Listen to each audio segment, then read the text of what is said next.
ફરી એકવાર મારી યુટ્યુબ ચેનલ એસએસવાય રાઉસરની અંદર આપ સૌનું હાર્દિક સ્વાગત કરું છું। વિદ્યાર્થી મિત્રો, આપણે ચેપ્ટર નંબર 8 ધંધાકીય મૂડીના પ્રાપ્તિ સ્થાનોનો અભ્યાસ કરી રહ્યા છીએ અને તેની અંદર આપણે માલિકીના ભંડોળો પૂરા કર્યા। હવે આપણે ઉછીના ભંડોળોનો અભ્યાસ કરી રહ્યા છીએ। માલિકીના ભંડોળની અંદર જ્યારે બજારમાંથી મૂડી મેળવવામાં આવે ત્યારે તે મૂડી જે તે ધંધાનું માલિકીપણું મેળવતી હોય છે। ઉછીની મૂડીની અંદર તે મૂડી ધંધાનું દેવું બની જાય અને રોકાણકારો લેણદારો બની જતા હોય છે।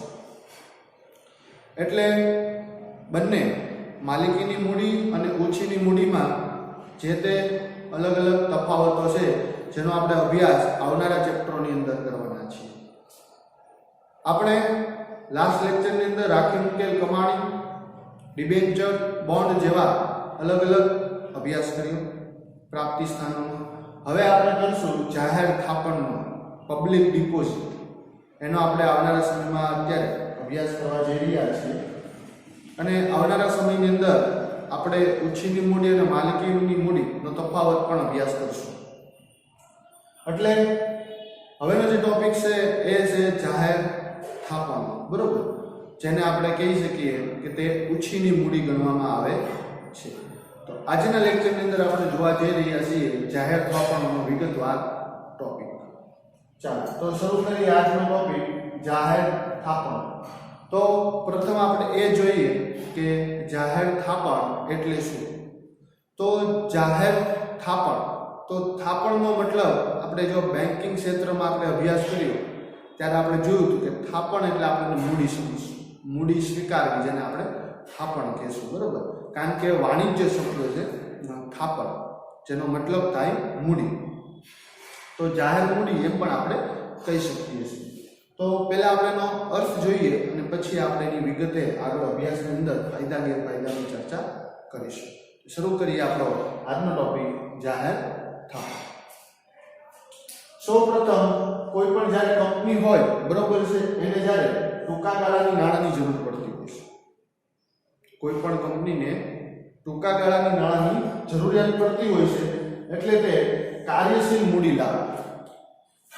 તો જો કંપનીની અંદર બે મૂડી કામ કરે, એક કરે કાયમી મૂડી અને એક કરે કાર્યશીલ મૂડી। કાયમી મૂડી કાયમી મિલકતોનું સર્જન કરે, જેમ કે પ્લાન્ટ, મશીનો, અને કાર્યશીલ મૂડી છે એ રોજબરોજના ખર્ચાઓ માટે લેવામાં આવે, જેમ કે કાચો માલની ચૂકવણી, પૈસા ચૂકવવા, દૈનિક વેતન ચૂકવવું વગેરે વગેરે। તો કાર્યશીલ મૂડી જે કંપનીના રોજબરોજના દૈનિક ખર્ચાઓ હોય છે એ ચૂકવવા માટે મેળવવામાં આવતી એક મૂડી છે, જેને કહેવાય કાર્યશીલ મૂડી। કંપની ટૂંકા ગાળાની કાર્યશીલ મૂડી જાહેર જનતા પાસેથી થાપણો તરીકે સ્વીકારે છે, જેને કહેવાય જાહેર થાપણ। શું પરિસ્થિતિ બને છે? તો કંપની ટૂંકા ગાળા માટે કાર્યશીલ મૂડી તરીકે જાહેર જનતા પાસેથી થાપણો સ્વીકારે, તેને કહેવાય જાહેર થાપણ, પબ્લિક ડિપોઝિટ। આની અંદર કંપનીને ટૂંકા ગાળા માટે એટલે કે શોર્ટ ટાઈમ માટે તેને કાર્યશીલ મૂડી જોતી હોય છે, જેને રોજબરોજના ખર્ચાઓને પહોંચી વળવા માટે આવશ્યક હોય છે। તો તે શું કરતી હોય છે? તો કે જ્યારે કંપનીને આવી મૂડી જોતી હોય ત્યારે બેંક દ્વારા જાહેર જનતા પાસેથી નાણાં મેળવવાનો પ્રયાસ કરતી હોય છે, બેંક દ્વારા। અને હવે તો બેંક દ્વારા થઈ ગયું, બરોબર, અથવા ફાઇનાન્સ કંપનીઓ દ્વારા થઈ ગયું। પહેલા ડાયરેક્ટ કંપનીની અંદર રોકી શકાતી હતી, પછી જ્યારે કંપની ધારો 2013 આવ્યો એમાં થોડાક બદલાવ સાથે આવ્યું હતું। તો કંપની ટૂંકા ગાળાની કાર્યશીલ મૂડી મેળવવા માટે જાહેર જનતા પાસેથી થાપણો સ્વીકારે, જેને આપણે બચતો અથવા મૂડી કહીએ, તો એને કહેવાય જાહેર થાપણ। આગળ જોઈએ કે આ મૂડી કંપની માટે ઉછીની મૂડી છે અને કંપનીનું આ દેવું ગણાય। આ બધી વસ્તુઓ અગત્યની છે કે જાહેર થાપણો જે મેળવવામાં આવે છે એ કંપની માટે ઉછીની મૂડી છે, ઉછીના પૈસા લીધેલા છે અને ખાસ કરીને કંપની માટે દેવું છે। જેમ માલિકીના ભંડોળ હતા એની અંદર માલિકી પણ મળતું, બરોબર છે. આની અંદર દેવું ઊભું થાય છે, કારણ કે મૂડી કેવી છે? ઉછીની છે. તો ઉછીની મૂડી હોવાથી કંપની માટે દેવું છે, અને જે લોકોએ કંપની અંદર નાણાં રોક્યા હોય, એટલે રોકાણકારો જે હોય એ કંપનીના બની જશે લેણદાર. જે લોકોએ કંપનીની અંદર નાણાં રોક્યા હોય તે લોકો બની જશે કંપનીના લેણદાર, બરોબર. તો આ એક અગત્યની બાબત. તો કંપની માટે ઓછીની મૂડી છે, આમ પણ જાહેર થાપણ ઓછીની મૂડી કહેવાય. બીજું, કંપની માટે દેવું છે અને રોકાણકારો કંપનીના લેણદાર છે. હવે દરેક ડિબેન્ચર લઈએ, ઇક્વિટી શેર લઈએ, પછી સમજો કે આપણે નફાનું પુનઃ રોકાણ લઈએ, બરાબર, જેને આપણે રાખી મૂકેલ કમાણી કહીએ. એવી રીતના આ પણ એક જાહેર થાપણ છે જે કંપનીઓ શું કરતી હોય છે? મેળવતી હોય છે જાહેર જનતા પાસે, એટલે સામાન્ય લોકો પાસે. તો જાહેર થાપણને આપણને વિગત આપેલી છે કે કંપની જ્યારે આવી કાર્યશીલ મૂડી મેળવતી હોય છે, બરોબર, જે ટૂંકા ગાળા માટે મેળવે, એટલે એનો સમયગાળો થઈ જાય 6 થી 36 મહિના. એટલે ઓછામાં ઓછું 6 મહિના માટે મેળવે અને વધારે 36 માસ સુધી. એનો મતલબ એમ છે કે 3 વર્ષ, કેમ કે 12 13 36, તો 6 મહિનાથી લઈને 3 વર્ષ અથવા 36 મહિના કંપની જાહેર થાપણ સ્વીકારતી હોય. મતલબ આમાં કોઈ વ્યક્તિ રોકાણ કરે એને સમજવાનું કે 6 મહિનાથી 36 મહિના વચ્ચે મારી મૂડી રોકાશે. ઘણા સમજો 24 મહિના માટે મેળવતી હોય કંપની, તો 24 મહિના પછી એને પાકતી મુદતે પૈસા મળી જતા હોય છે. મિનિમમ છે 6 મહિના, મેક્સિમમ છે 36 મહિના. જાહેર થાપણ કોઈ પણ કંપની ટૂંકા ગાળા માટે મેળવતી હોય છે, કારણ કે એને કઈ મૂડી જોતી છે? કાર્યશીલ મૂડી. તો આ પણ એક અગત્યની વસ્તુ છે. પછી હું તમને વાત કરું તો ચોક્કસ દરે અહીંયા વ્યાજ ચૂકવાય છે. વ્યાજનો દર કેવો છે? ચોક્કસ, બરોબર, ફિક્સ રેટ છે. કે તમે જ્યારે જાહેર થાપણો કંપનીની અંદર મૂકતા હો, એક પબ્લિક ડિપોઝિટમાં તમે જ્યારે નાણાં રોકતા હો, તો તમને વ્યાજનો દર ફિક્સ મળે છે, વધઘટ થતી નથી. ઇક્વિટી શેરની અંદર કેવું થતું? તો કે એની અંદર વધઘટ થતી, બરોબર. ક્યારેક વધારે ટકા નાણાં મળી જાય, ક્યારેક ઓછા ટકા મળે, કારણ કે ઇક્વિટી શેરના ભાવમાં વધઘટ થાય, ટકા વધઘટ થાય ડિવિડન્ડમાં. તો આવી સિચ્યુએશન જાહેર થાપણમાં જોવા મળતી નથી હોતી. એટલે વાત કરીએ જાહેર થાપણની અંદર, તેમાં ચોક્કસ દરે વ્યાજ મળતું હોય છે. ચોક્કસ દરે વ્યાજ ક્યારે ક્યારે મળે? જો તમે ઈચ્છો તો તમે દર મહિને પણ મેળવી શકો, તમારી ઈચ્છા. તમે ઈચ્છો તો ત્રિમાસિક પણ મળી શકે. દર 3 મહિને તમારા ખાતામાં વ્યાજ જમા થાય, બેંક એકાઉન્ટ તમારો લિંક હોય, દર 3 મહિને તમારા ખાતાની અંદર એનું વ્યાજ આવી જતું હોય છે. તો તમે ઈચ્છો તો દર મહિને પણ મળી જાય, અને તમે ઈચ્છો તો દર 3 મહિને ભેગું વ્યાજ આવે. અર્ધવાર્ષિક એટલે 6 મહિના. સમજો કે તમે સમજો કે ભાઈ મારે દર મહિને નથી જોતું, દર 3 મહિને નથી જોતું, મને એક સાથે 6 મહિને આપજો, 6 મહિના આપજો. તો કંપની તમને 6 મહિના પણ વ્યાજ આપવા તૈયાર છે. અને તમે સમજો કે નહીં મને વાર્ષિક એટલે કે 12 માસ, તો તમને 12 મહિને પણ વ્યાજ મળે, એટલે કે વર્ષે. આ તમારી ઈચ્છા છે, તમારી ચોઈસ કે તમારે વ્યાજ ક્યારે જોતું, કેમ કે વ્યાજનો દર ચોક્કસ ફિક્સ છે, આટલું વ્યાજ તમને મળવાનું. તમે ઈચ્છો ત્યાં તમને વ્યાજ મળવા પાત્ર છે. તમે કહો કે મારે દર મહિને જોતું, દર મહિને મળે. તમે ઈચ્છો મારે દર ત્રિમાસિક જોતું, ત્રિમાસિક મળે. તમે કહો વાર્ષિક જોતું તો 12 મહિને મળે, અર્ધવાર્ષિક તો 6 મહિને મળે. તમારી અનુકૂળતાએ તમને વ્યાજ મળે. અને કદાચ સમજો કે તમારે એવી રીતે નથી જોતું, તમે એમ કહો કે પાકતી મુદતે, મને પાકતી મુદતે મૂળ રકમ અને પ્લસ વ્યાજ કુલ રકમ મળી જાય છે. તો તમે કંપનીમાં જેટલા રૂપિયા રોક્યા હોય એના પ્લસ જેટલી ટકાવારી ફિક્સ હોય એ બધું થઈને તમને મૂળ રકમ મળી જાય. જો તમે એવું ઈચ્છો કે મને કંપની દર પાકતી મુદતે આપે, તો મૂળ રકમ પ્લસ વ્યાજ. આ તમારી અનુકૂળતા, તમારી ઈચ્છા. તમે ઈચ્છો ત્યારે તમને વ્યાજ મળી જતું હોય છે, બરોબર.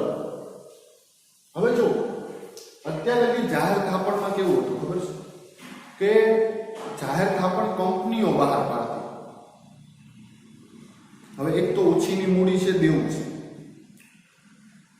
જાહેર થાપણો કંપનીઓ બહાર પાડતી એનો મતલબ એમ છે કે કોઈ બેંક થ્રુ પૈસા આવતા નહોતા, કોઈ નાણાકીય સંસ્થાઓ દ્વારા પૈસા નહોતા. ડાયરેક્ટ તમારે જે તે કંપનીની અંદર એનું પબ્લિક ડિપોઝિટ એકાઉન્ટ હોય એમાં તમે રોકી શકો ડાયરેક્ટ. કોઈ ઓથોરાઇઝ પર્સન વચમાં નહોતું. તો જાહેર થાપણો એક સમયે બરાબર જૂના કંપની ધારા પ્રમાણે 1956 જૂના કંપની ધારા પ્રમાણે તમે કંપનીની અંદર નાણાં રોકતા.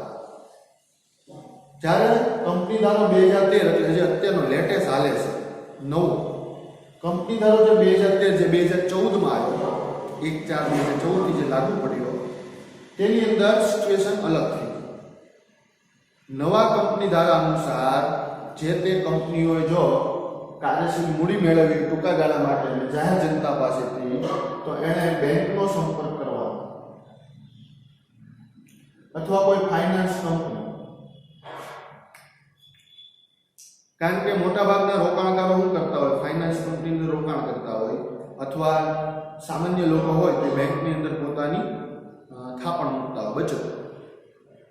બેંક ચેપ્ટરમાં આપણે ભણી ગયા. તો કોઈ સામાન્ય પ્રજા હોય એ મોટા ભાગે પોતાની બચતો બેંકોની અંદર મૂકતી હોય છે. તો નવા કંપની ધારા એમ કહે છે કે બેન્કિંગ અને નોન બેન્કિંગ ફાઇનાન્સ કંપનીઓ એની સિવાય કોઈ પણ લોકો જાહેર થાપણો નહીં મેળવી શકે. કારણ કે જાહેર થાપણ પ્રજાની બચતો છે,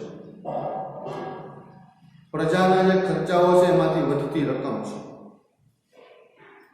એટલે નવો જે રૂલ્સ આવ્યો એ સ્ટ્રિક્ટ છે.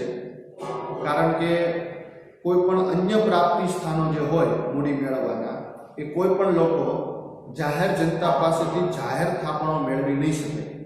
માત્ર બે લોકોને અધિકાર એવા આપ્યા, બેન્કિંગ અને નોન બેન્કિંગ એટલે કે ફાઇનાન્સ કંપની. આ બે જ કંપનીઓ પ્રજા પાસેથી જાહેર થાપણ મેળવી શકશે.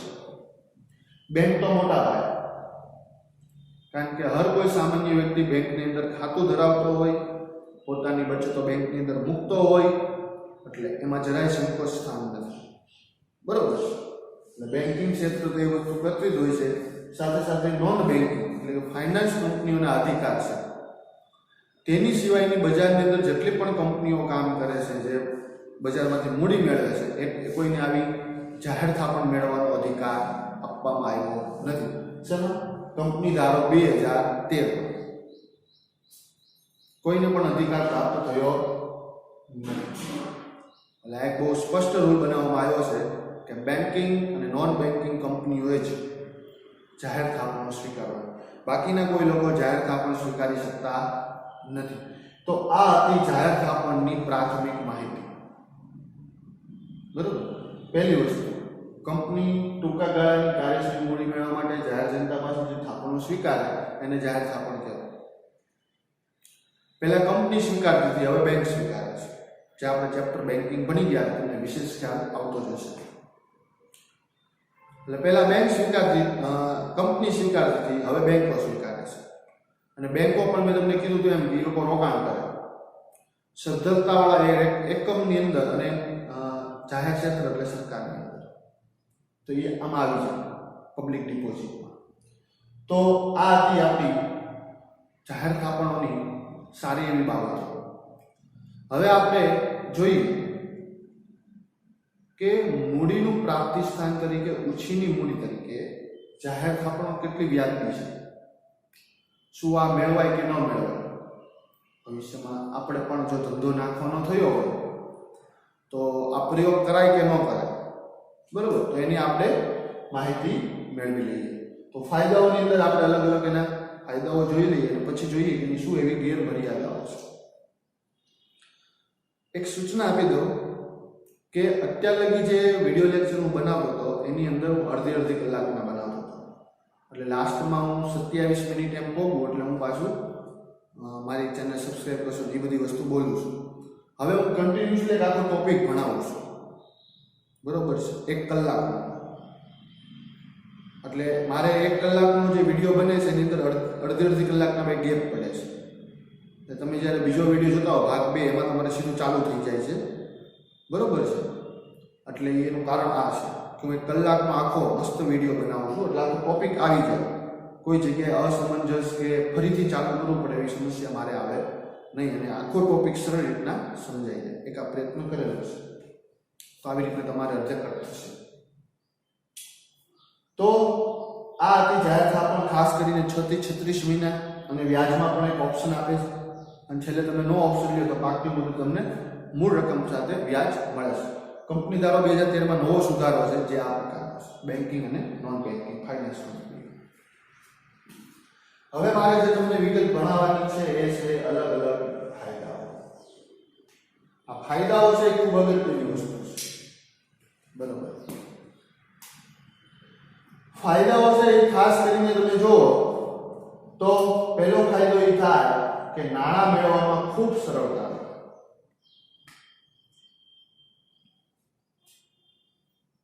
અત્યારે લગી આપણે જે ભણી ગયા શેર, ડિબેન્ચર, બોન્ડ, રાખી મૂકેલ કમાણી, સૌથી સરળ મૂડીનું કોઈ પ્રાપ્તિ સ્થાન હોય તો જાહેર થાપણ છે. નાણાં મેળવવાનું સરળ માધ્યમ કોઈ હોય તો એ છે જાહેર થાપણ. જ્યારે ઇક્વિટી શેર, ડિબેન્ચર, બોન્ડ, રાખી મૂકેલ કમાણી, આ બધી વસ્તુઓ એ પ્રકારની હતી કે જેની અંદર ખાસ કરીને એક પ્રક્રિયા કરવી પડતી હતી, કાયદાકીય પ્રક્રિયા કરીને નાણાં મેળવવામાં આવતા હતા. આ પણ પ્રક્રિયાની અંદર કાયદો લાગુ પડે છે, પણ અન્ય જે રીતના નાણાં મેળવવાની પદ્ધતિઓ છે એમાં સૌથી સારી આ છે જાહેર થાપણ. આની અંદર નાણાં મેળવવા ખૂબ સરળ રહે છે, ખૂબ સરળ. ઝડપથી જાહેર જનતા પાસેથી નાણાં મળી જાય છે. અને મેં કીધું એમ કે પહેલા કંપની ધારો 1956 લાગુ થયો ત્યારે કંપની પોતે મેળવતી જાહેર જનતા પાસેથી, પણ નવા સુધારામાં હવે બેંક થ્રુ મેળવે છે. એટલે કે જાહેર જનતા બેંકમાં મૂકે ને બેંકવાળા કંપનીને આપે, બરાબર. એક બેંક વચમાં એક માધ્યમ આવી ગયું છે. એટલે નાણાં મેળવવામાં સરળ જુઓ તો અત્યારે પણ એટલું સરળ છે, કારણ કે કંપની ઈચ્છે તો બેંક પાસેથી જાહેર થાપણ સ્વીકારી શકે છે.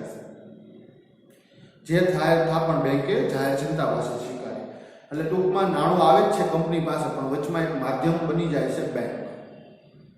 એટલો તફાવત છે ઓલામાં અને આમાં.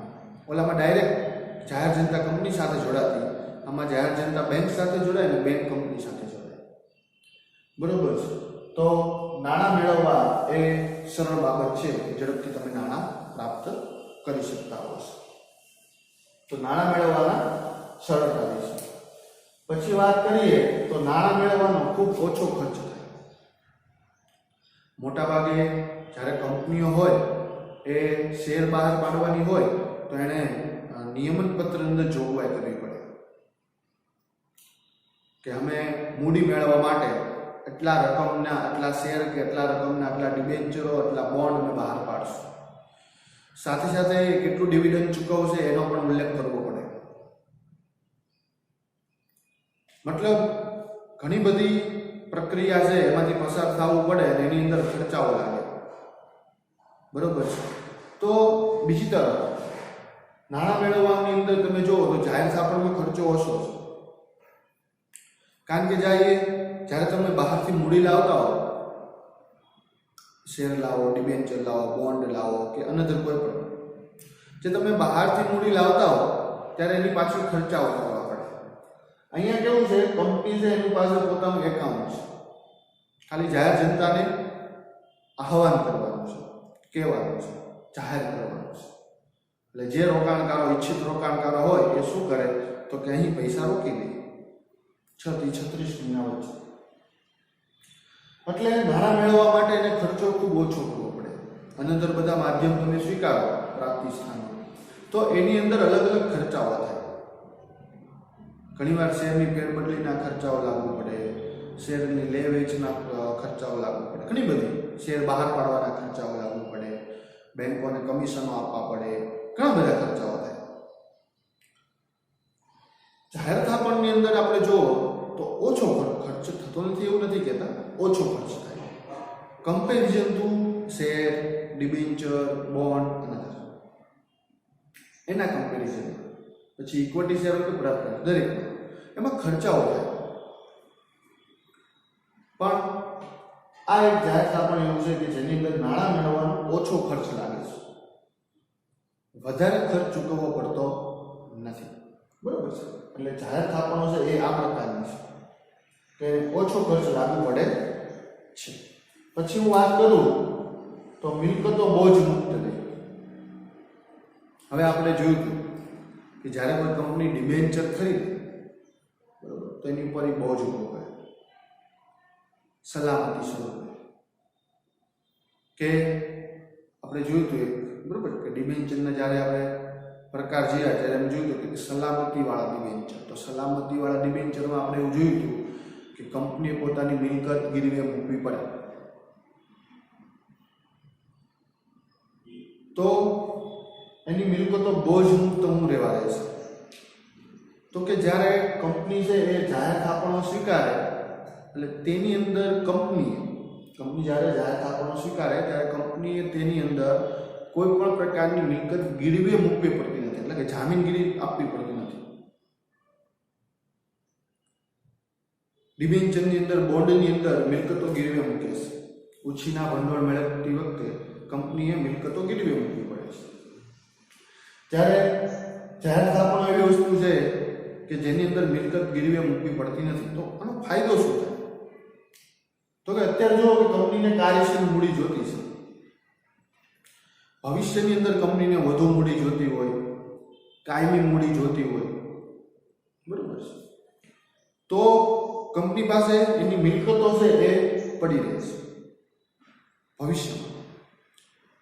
તો મિલકતો જે છે એ કંપની પાસે સ્થિર રહે છે, કારણ કે મિલકત ગીરવે મૂકી નથી. તો કંપની ભવિષ્યની અંદર વધુ મૂડી, ઓછીની મૂડી મેળવવા માટે પોતાની જે મિલકતો છે એને ગીરવે મૂકી શકે છે. એટલે ત્યાંથી પૈસા મળે, મૂડી મળે. એક તો જાહેર થાપણના માધ્યમથી મૂડી મળે, અને ભવિષ્યની અંદર વધુ મૂડીની આવશ્યકતા રહી તો મિલકત ગીરવે મૂકીને પણ મૂડી મળે. તો આ એક સરળ માધ્યમ માનવામાં આવે છે કે મિલકતો એની બોજ મુક્ત રહે છે, અને સારી વસ્તુ છે. કારણ કે મિલકતો બોજ મુક્ત રહેવાથી ભવિષ્યની અંદર વધુ નાણાંની આવશ્યકતા રહે તો કંપની મેળવી શકે છે. એટલે આની અગત્યની વસ્તુ એ છે કે મિલકત છે એ ગીરવે મૂકવી પડતી નથી. આ સૌથી મોટી વસ્તુ. મિલકતો બોજ મુક્ત રહે, મિલકત ઉપર કોઈ બોજ ઉભો કરવો પડતો નથી. બાકી કેવું હતું કે આપણે જોયું કે ડિબેન્ચર જ્યારે ખરીદવો ત્યારે મિલકત ગીરવે હોય અને તરતો બોજ મૂકો. તરતો બોજનો મતલબ એમ થાય કે મિલકતનો ઉપયોગ કરી શકે, પણ મિલકત ગીરવે મૂકવી પડે. બરોબર છે. તો આવી પરિસ્થિતિ આપણે ક્યાં જોઈ કે જે તે કંપનીઓએ પોતાની મિલકતોને શું કરવી પડે છે? ગીરવે મૂકવી પડે છે. તો જાહેર થાપણો એ બાબતે ખૂબ સારું માધ્યમ માનવામાં આવે છે કે જેની અંદર પોતાની મિલકતો ગીરવે મૂકવી પડતી નથી હોતી. મિલકત ઉપર કોઈ પણ પ્રકારનો બોજ ઊભો થતો નથી અને ભવિષ્યનું જોખમ પણ રહેતું નથી. બાકી નોર્મલી એવું થાય કે કંપની છે એ જ્યારે મિલકતો ગીરવે મૂકી નાણાં મેળવતી હોય, મૂડી મેળવતી હોય અને ભવિષ્યમાં કંપનીની સારી સ્થિતિ ન રહે તો જોખમ આવી શકે છે, મુશ્કેલી આવી શકે છે, કારણ કે મિલકત પોતાની ગીરવે મૂકેલી છે. પણ ઓછીની મૂડીનું એક જાહેર થાપણ એવું માધ્યમ છે કે જેની અંદર મિલકત ગીરવે મૂકવી પડતી નથી હોતી, જેનો ફાયદો કંપનીઓને થઈ શકતો હોય છે. તો આ માધ્યમ છે એ ખૂબ સારું એવું માનવામાં આવે છે, જેનો લાભ કંપનીઓને પ્રાપ્ત થાય, જેથી કરીને ભવિષ્યની અંદર નાણાકીય જરૂરિયાતો પૂરી કરી શકાય. પછી મારે વ્યાજ કરવી છે, એ છે વ્યાજ એક ખર્ચ માનવામાં આવે. હવે જો મોટા ભાગે જે તે કંપની હોય ને એ શું કરતી હોય છે તો કે બજારમાંથી મૂડી લાવે. બજારમાંથી મૂડી લાવે એટલે જે એની મૂડી આવે, બરોબર, જે એની કમાણી થાય એમાંથી એને ઇન્કમ ટેક્સ પે કરવાનો, આવકવેરો કરવાનો. તો ઇન્કમ ટેક્સ પે કરતી વખતે એને શું થાય તો કે જે કમાણી કરી હોય એમાંથી એને ટેક્સ પે કરવાનો. એટલે કે વધુ કમાણીથી એને વધુ ટેક્સ આપવો પડે, આવકવેરો વધુ ભરવો પડતો હોય છે.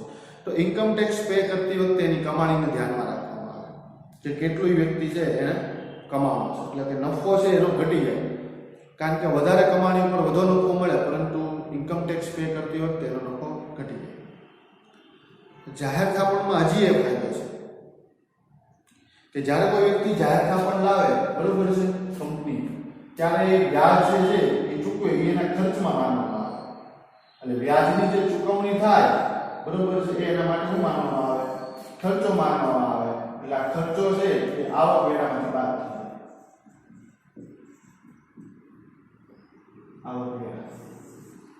આવકવેરામાં શું છે?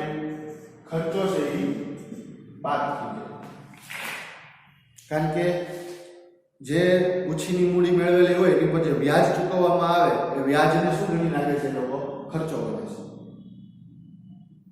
એટલે જે રકમ આવી, એટલે કે 5 લાખ કમાણા, તો એમાંથી 1 લાખનું વ્યાજ દેવાનું હોય તો 4 લાખ ઉપર ટેક્સ લાગે, ઓલો 5 લાખ ઉપર લાગે. એક તો 5 લાખ ઉપર ટેક્સ દેવાનું, પાછું એમાંથી વ્યાજે મળે. સમજાય છે આ પરિસ્થિતિ? કેવી રીતના સમજો? હજી એક આપણે સમજીએ કે સમજો કે 20 લાખ રૂપિયાનું કમાણી છે, તો ટેક્સ કેની ઉપર લાગે? આ 20 લાખ. હવે સમજો 20 લાખમાંથી 3 લાખ રૂપિયા વ્યાજ, તો હવે કેટલા વધ્યા? તો કે 17 લાખ. તો ટેક્સ એની ઉપર આવે? 17 લાખ. સમજાય છે? આ વ્યાજ થી હું માની લીધો ખર્ચો, વ્યાજનો ખર્ચો કર્યો. તો પહેલા 20 લાખ ઉપર ટેક્સ દેવાનો આવે, તો વધારે ભરવાનો આવે. હવે કેટલા ઉપર આવ્યો? 17 લાખ ઉપર. તો વ્યાજે ચૂકવાઈ ગયું ને ટેક્સ એ ન.